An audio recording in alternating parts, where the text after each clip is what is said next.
खुदावंद यीशु मसीह जो कि इंसानों की ममलकत में हुक्मरानी करते हैं, उन्हीं के नाम में आपकी सलामती हो। बाइबल मुक़द्दस के बारे में कहा जाता है कि ये खुदा और उसके लोगों के ताल्लुक की कहानी है। इससे मुराद ये है कि ना सिर्फ इसमें यह बताया गया है कि खुदा के लोग होने के नाते खुदा के साथ हमारा रिश्ता कैसा होना चाहिए, बल्कि साथ में ये भी दिखाया गया कि किस तरह से खुदा जब इस दुनिया में काम करता है तो वो अपने लोगों के वसीले उन मकसद को जो इस दुनिया में है उनको पूरा करता है। और अगर हम अमेरिका की बात करें तो आज भी उसका जो करेंसी नोट है उस पर लिखा इन गॉड वी ट्रस्ट, क्योंकि जिन लोगों ने अमेरिका को यहां तक पहुंचाया उनमें से बहुत सारे वो थे जो कि खुदा पर ईमान रखने वाले थे। उन्हीं के वसीले से जो क्रिश्चियन वैल्यूज हैं वो इंट्रोड्यूस करवाई गई और अमेरिका यहां तक पहुंचा। लेकिन फिर वक्त आया कि जब एक जो असूल उन्होंने बनाया कि चर्च और स्टेट अलग होंगे, इसके तहत क्रिश्चियनिटी को बिल्कुल साइडलाइन कर दिया गया। और जाहिर ऐसा करने से जो एक खला पैदा हुआ उसको फिर उन्होंने दूसरी जो इंसानी आइडियोलॉजीज हैं उनसे फिल करने की कोशिश की और उसका एंड रिजल्ट ये हुआ कि अमेरिका तबाही के दहाने तक पहुंच गया। और फिर कुछ साल पहले तक लग रहा था कि अमेरिका अब किस्सा पारीना बनने जा रहे हैं, एक माजी का किस्सा बनने जा रहे हैं और दूसरी बड़ी पावर्स उसकी जगह लेने जा रही हैं। लेकिन फिर हम डोनाल्ड ट्रंप को आते देखते हैं कि जब वो आए तो अगरचे कि कई तरह की कंट्रोवर्सीज पैदा हुई, लेकिन एक दफा फिर से अमेरिका को नोटिस किया जाने लगा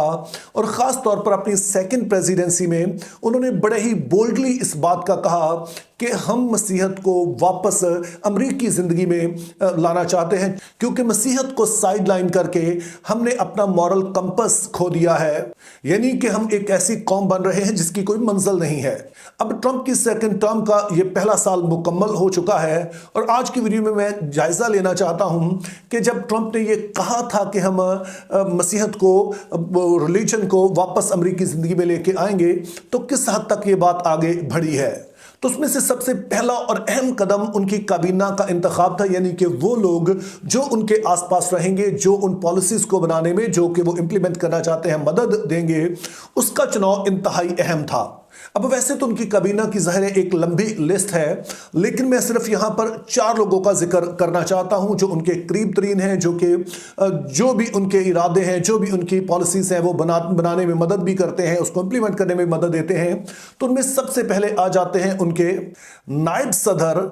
जेडी वैंस। अब वो एक आउटस्पोकन क्रिश्चियन है, वो ना सिर्फ एक ईमानदार शख्स है बल्कि पब्लिकली अवामी तौर पर अपने मसीही ईमान का खुलकर इजहार करते हैं और दरअसल वो अपने आप को कहते हैं वॉरियर ऑफ क्राइस्ट। यानी कि जेडी वैंस का कहना है कि मैं मसीह का जंगजू हूं और वो यही कुछ मैं अपने इस काम के वसीले से कर रहा हूं कि मैं मसीह के लिए लड़ रहा हूं। फिर दूसरा जो अहम ओहदा होता है वो सेक्रेटरी ऑफ स्टेट का है। जैसे हम पाकिस्तान की जुबान में कहें तो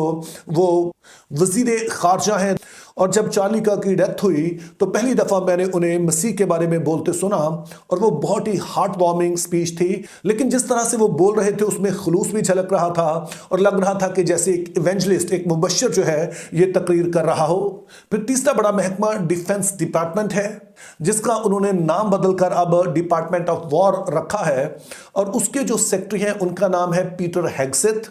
और वो भी अपने ईमान में इंतहाई कट्टर हैं। तो उन्होंने इस बात का इंतजाम किया है कि पेंटागन में, यानी कि वो जगह जहां पे अमेरिका की सारी जंगी पॉलिसीज बनती हैं, वहां पर महीने में एक दफा दुआया मीटिंग हो जिसमें वो जो बड़े खादमीन हैं उनको बुलाते हैं। जाहिर है कि जो इस पेंटागन के लोग हैं उन सभी के लिए लाजम नहीं उसमें शरीक हो, लेकिन जो होना चाहे वो आ सकते हैं। और बाज़ औक़ात ने देखा गया कि वो दुआ में लीड भी कर रहे हैं, दूसरे लोगों को ना सिर्फ एनकरेज कर रहे हैं बल्कि खुद वो दुआ कर रहे हैं ताकि जो भी काम वहां पे होता है वो दुआ के साथ शुरू किया जाए और खुदा की रहनुमाई में सारे फैसले किए जाएं जो कि अमरीकी पब्लिक के लिए और दुनिया भर के अवाम के लिए फ़ायदेमंद हो। और फिर जो चौथा बड़ा महकमा है उसे कहा जाता है डिपार्टमेंट ऑफ होमलैंड सिक्योरिटी, जिसको उर्दू में आप कह सकते हैं वजारत दाखिला। इसकी जो सरबराह है उनका नाम क्रिस्टी नॉम है और उनका अपना कहना है कि मैं खुदा की खादमा हूं और खुदा ने मुझे सियासत में भेजा है ताकि यहां पर मैं खुदा की खिदमत कर सकूं। आपने शायद लफ्ज़ ऑप्टिक्स सुना होगा, इसका ताल्लुक आंख से होता है, लेकिन जब हम इसे वर्ब के तौर पर यूज़ करते हैं, एक मुहावरे के तौर पर इस्तेमाल करते हैं, तो इससे मुराद होती है कि किसी ख़ास किस्म का तासुर देना। تو ٹرمپ نے ان سبھی لوگوں کا جو ایماندار لوگ ہیں ان کا چناؤ کر کے واضح پیغام دیا ہے کہ وہ کس سمت میں جانا چاہ رہے ہیں. چونکہ عام مسیحی تو شاید وہاں پر بہت سارے ہوں گے جو کہ کوشش کر رہے ہوں گے کہ وہ عام زندگی میں اپنے مسیحی ایمان کا اظہار کریں, وہاں پر وہ مسیحی طور طریقے سے چلیں, لوگ ان کے ایمان کے بارے میں واقف ہوں. لیکن جب اس بڑے پیمانے پر یہ سب کچھ دکھایا جاتا ہے, کہا جاتا ہے, کوئی اس پیمانے پر جب لوگ بولتے ہیں اپنے ایمان کے بارے میں, تو اس کا بہت گہرا اثر ہوتا ہے جو کہ ہم امریکہ کی عوامی زندگی میں ہوتا ہوا بھی دیکھ رہے ہیں. مثال کے طور پر آپ نیوز میڈیا کو لے لیجئے. میں کافی دیر سے انٹرنیشنل نیوز جو ہے ان کو فالو کرتا ہوں, لیکن یہ کچھ عرصے میں ہی میں نے دیکھنا شروع کیا ہے کہ وہاں پر بہت سارے ایسے اینالسٹ ہیں, تجزیہ نگار ہیں جو بڑے کھلے الفاظ میں اب اپنے مسیحی ایمان کا اقرار بھی کرتے ہیں اور اس بات کا اظہار کرتے ہیں کہ ہم نے ان ساری باتوں کا جائزہ جو مسیحی ویلیوز ہیں ان کے ذریعے سے لینا ہے. مثال کے طور پر CNN کے ایک اینالسٹ ہیں جن کا نام اسکاٹ جیننگ ہے. تو میں ایک چھوٹا سا کلپ آپ کے سامنے چلانا چاہتا ہوں جس میں آپ دیکھ سکیں گے کہ وہ اپنے کام کے بارے میں اور مسیحی ایمان کے بارے میں کیا کہتے ہیں. And standing up for people. I mean, I think, look, you can look around mainstream media and see plenty of folks who want to make fun of people of faith, denigrate our values, denigrate, what it means to get up and go to church on Sunday and believe wholeheartedly in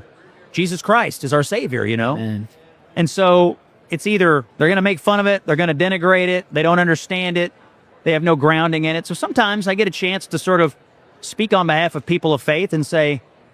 well, here's why someone would believe that, because their faith instructs them to do so, or their value structure born out of their faith dictates that they do so. اب جیسے کہ آپ نے دیکھا کہ Scott اس بات کو بیان کر رہے ہیں کہ وہ ان بہت سارے امریکیوں کی نمائندگی کرتے ہیں جو کہ مسیح پر ایمان رکھتے ہیں, لیکن ان کے عقائد کا مذاق اڑایا جاتا ہے. تو وہ کہتے ہیں کہ میں ان کی نمائندگی کرتے ہوئے وہ سبھی کچھ کہتا ہوں جو وہ کہنا چاہتے ہیں. اور صرف یہی نہیں بلکہ وہ جگہ جسے آپ کہہ سکتے ہیں کہ وہاں پر شیطان کی تختگاہ ہے, یعنی کہ ہالی ووڈ, جب وہاں پہ اب ایوارڈز ہوتے ہیں تو وہاں پر بھی آپ کو یسوع کا نام نہ صرف سننے کو ملتا ہے بلکہ ٹیسٹمونیز سننے کو ملتی ہے. اگلے ہفتے میں آپ اسی طرح کی ایک ویڈیو دیکھ پائیں گے کہ کس طرح سے اب لوگ ہر فیلڈ میں مسیح کے نام کا انکار نہیں کر رہے ہیں, شرما نہیں رہے ہیں, بلکہ کھلے عام اس کا اقرار کر رہے ہیں. اور یہ سب کچھ اس لیے ہو پا رہا ہے کہ ٹاپ لیول سے, یعنی کہ جو اس وقت کی امریکی ایڈمنسٹریشن ہے وہاں سے یہ انسپائریشن مل رہی ہے کہ آپ جہاں پر بھی ہوں آپ اپنے ایمان کا اظہار کر سکتے ہیں, آپ ان ویلیوز کی بات کر سکتے ہیں جو کرسچن ویلیوز ہیں, چونکہ الٹیمیٹلی کرسچن ویلیوز سب کے بھلے کے لیے ہیں. اس کے علاوہ ڈونلڈ ٹرمپ کے انڈر بہت ساری ایسی پالیسیز بھی بنائی جا رہی ہیں جس سے ان دا لانگ رن مسیحت کو فائدہ پہنچ سکتا ہے. اس میں سے جو سب سے بنیادی چیز ہوتی ہے وہ ایجوکیشن ہے. چونکہ آپ کا جو سلیبس ہوتا ہے, جو کچھ آپ پڑھاتے ہیں, جس طرح کی آپ چیزیں انٹروڈیوس کرواتے ہیں, جب بچوں کو شروع سے کچھ پڑھایا جاتا ہے بعد میں وہ وہی کچھ بنتے ہیں. آپ پاکستان کی بھی مثال لے سکتے ہیں, چونکہ ایک وقت تھا کہ جب ساؤتھ کوریا کے لوگ پاکستان میں آ کر سیکھ رہے تھے, وہاں کی حکومت سیکھ رہی تھی کہ ترقی کا نمونہ کیا ہے, اور آج کوریا کہاں کا کہاں پہنچ گیا ہے اور ہم پیچھے رہ گئے, اور اس کی بڑی وجہ ظاہر ہے ہمارا کیوریکولم تھا.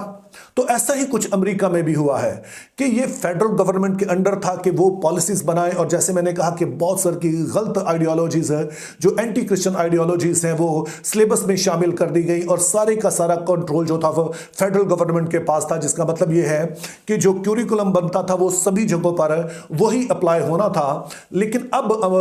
ٹرمپ کے انڈر انہوں نے اس کا فیصلہ کیا کہ یہ پاور اب ہم سٹیٹس کو دے رہے ہیں. اور یہ اہم اس لیے ہے کہ امریکہ میں بہت ساری ایسی سٹیٹس ہیں جن کو آپ کہہ سکتے ہیں کہ کرسچن میجورٹی سٹیٹس ہیں, جہاں کے جو لوگ ہیں ان میں ایک بڑی تعداد ایمانداروں کی ہے. تو وہ اب کہا گیا ہے کہ وہ خود سے کیوریکولم بھی بنائیں گے, اور جو فنڈز ہیں وہ بھی دیکھیں گے کہ انہوں نے تعلیم پر کس طرح سے خرچ کرنے ہیں. اس کے علاوہ ماں باپ کو بھی اب امپاور کیا گیا ہے کہ وہ خود سے چوز کریں کہ انہوں نے اپنے بچے کو کس اسکول میں بھیجنا ہے. چونکہ پہلے یہ ہو رہا تھا کہ جو فنڈز ہیں وہ ڈائریکٹ جو پبلک سکولز ہوتے تھے وہاں پر جاتے تھے, جس کا مطلب ہے کہ جو غریب ماں باپ ہیں اگرچہ وہ کرسچن بھی ہوں اور وہ چاہتے ہوں کہ اپنے بچوں کو کسی مسیحی اسکول میں داخل کروایا جائے تو وہ نہیں کروا سکتے تھے کیونکہ ان کے پاس اتنے وسائل نہیں ہوتے تھے. لیکن اب ایسے ماں باپ کو فنڈز الگ سے دیے جا رہے ہیں, ان کو خاص اس میں رعایت دی جا رہی ہے, اور وہ خود چوز کر سکتے ہیں کہ وہ کس اسکول میں اپنے بچوں کو داخل کروانا چاہتے ہیں. اگر وہ مسیحی اسکولوں میں کروانا چاہتے ہیں हैं ताकि वहाँ पर ना सिर्फ दुनियावी तालीम हो बल्कि क्रिश्चियन एजुकेशन भी मिले, तो अब ऐसा होने जा रहा है। और मेरी दुआ है कि ये सिलसिला वहाँ पर जारी रहे, क्योंकि ये अगर जारी रहता है तो अमेरिका की जो आने वाली नस्ल है वो आज की नस्ल से बहुत मुख्तलिफ होगी, वो बहुत मैच्योर होगी, वो कंफ्यूज नहीं होगी और उनको पता होगा कि वो किस सिमत में जा रहे हैं। और फिर इस एडमिनिस्ट्रेशन ने ना सिर्फ इस बात पर फोकस किया है कि अमेरिका के अंदर किस तरह से क्रिश्चियन की वैल्यूज को वापस लाया जाए, जो उनका मॉरल कंपस है उसे वापस लाया जाए, बल्कि इंटरनेशनली भी उन्होंने कुछ बातें वाजे की हैं। अमेरिकी हुकूमत की तरफ से ये ऐलान हुआ कि वो लोग जो कि मसीहों की इज़हार रसानी में शरीक पाए गए हैं उनको अमरीकी वीज़ा नहीं मिलेगा। और बाज़ मुल्कों को भी सख्ती से कहा गया कि अगर आपके मुल्क में मसीहों को सताया जाता है तो बहुत सारे बेनिफिट्स जो कि आप अमेरिका से हासिल कर रहे हैं वो नहीं मिलेंगे, जिसमें से ख़ास तौर पर जो जिक्र किया जा सकता है वो नाइजीरिया का है, क्योंकि वहाँ पर ऐसी इंतहा पसंद तंजीमें हैं जो कि मसीहों को कत्ल करती हैं और एक बड़ी तादाद जो समझा जाता है कि शायद वो 70,000 के करीब, बाज़ लोग जो है वो 1 लाख तक भी कहते हैं कि वहाँ पर मसीही अब तक कत्ल हो चुके हैं 2009 से। तो नाइजीरिया की हुकूमत को अमेरिका की तरफ से ना सिर्फ सख्त अल्फाज में इस बात की तंबीह की गई कि वो इस मामले को देखें, बल्कि फिर इस बात की भी ऑफर की गई कि अगर दहशतगर्द आपके कंट्रोल में नहीं आ रहे हैं तो आप अमेरिका की मदद ले सकते हैं, यानी कि जो भी अमेरिका के पास सारे वसाइल मौजूद हैं उससे वो उनकी मदद करने के लिए तैयार हैं ताकि इन दहशतगर्दों को रोका जा सके, मसीहों की जो इज़्ज़त रसानी है उसको रोका जा सके। तो अब इस सारी गुफ्तगू की रोशनी में 2 बातें हैं जो मैं आपसे कहना चाहता हूँ। पहले नंबर पर तो याद रखिए कि खुदा इस दुनिया में लोगों को ही इस्तेमाल करता है, ख़ास तौर पर वो जो उसके लोग हैं। तो हमारा फ़र्ज़ है कि हम जहाँ पर भी हों हम देखें कि हम खुदावंद के लिए क्या कर सकते हैं। और अगर अभी आप एक जवान शख्स हैं, अभी आप बहुत कुछ और करना चाह रहे हैं, तो ज़रूर पढ़िए लिखिए, बड़ी जगहों तक पहुँचिए ताकि वहाँ पर आप मसीह के लिए असर पैदा कर सकें। और दूसरे नंबर पर हम इस वाली जो अमेरिकी एडमिनिस्ट्रेशन है इसके लिए दुआ करें ताकि जो उन्होंने नेक काम शुरू किया है वो इसको पाए तकमील तक पहुँचा सकें और ये सिलसिला सिर्फ इसी एडमिनिस्ट्रेशन तक महदूद ना रहे, बल्कि इसके बाद भी जो गवर्नमेंट्स आती हैं खुदा उन्हें भी फजल अता करे ताकि मसीहत को अवामी ज़िंदगी में मिलाया जा सके, जो पॉलिसीज़ हैं वो क्रिश्चियन वैल्यूज़ के मुताबिक बने। चूँकि मसीहत का सेंटर जो है वो मोहब्बत है और अगर क्रिश्चियन वैल्यूज़ पर सारी पॉलिसीज़ बनेंगी तो वो सिर्फ अमरीकियों के लिए नहीं बल्कि दुनिया भर के लिए मुफीद होंगी। तो मेरी दुआ है खुदा हमें ऐसा करने का फजल अता करे। Think biblically, live purposefully, have a very good day.